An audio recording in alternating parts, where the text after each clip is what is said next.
Let's take a look at how to retrieve your monthly benefits invoice. On your dashboard, you'll see on the top navigation bar a place for reports. Go ahead and click on that. You're going to see a whole bunch of different reports that you can run, but the most important one for you is the Beneplan billing report. Let's click on that. Before I click through, please just disregard if you have an action here. This will actually run the billing report, and you want to leave that up for your Beneplan admin team to run it at a time when makes sense based on adjustments and that sort of thing. So let's click on it. Great, so we can see a history of the reports, and we can see when the other reports were run.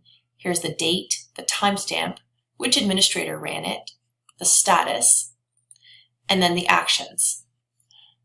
For the purpose of record keeping, please avoid deleting archived billings. It's important to keep billings for a long time for history.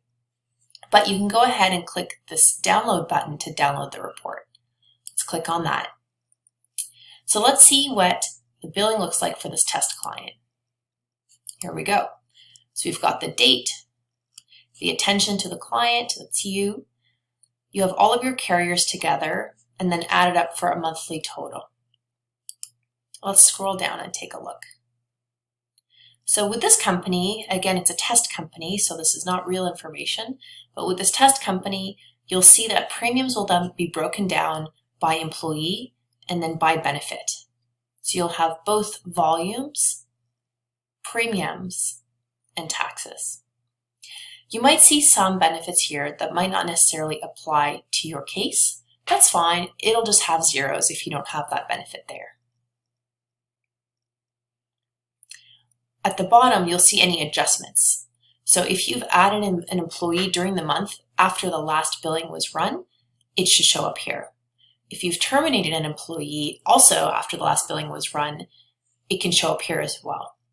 With Beneplan, the 15th of the month is how we determine the adjustment period. Think about it as if you've used the majority of the month, then you're going to pay for the majority of the month. But if you haven't used the majority of the month, then you're getting a credit or a refund in your adjustments. So here's an example. Let's say the August billing has been run and you've paid for that August billing. Maybe that was on August 1st. Now let's say on August 14th, see it's before the 15th of the month, if on August 14th you terminate an employee, you should see a credit or refund in the adjustments on the September invoice. That's because the employee left on the 14th, they did not use the majority of the month, so we're refunding that money. On the flip side, if that employee was terminated on the 16th of August, there's not going to be an adjustment on the following bill because that employee has actually used and most likely claimed during the majority of the month.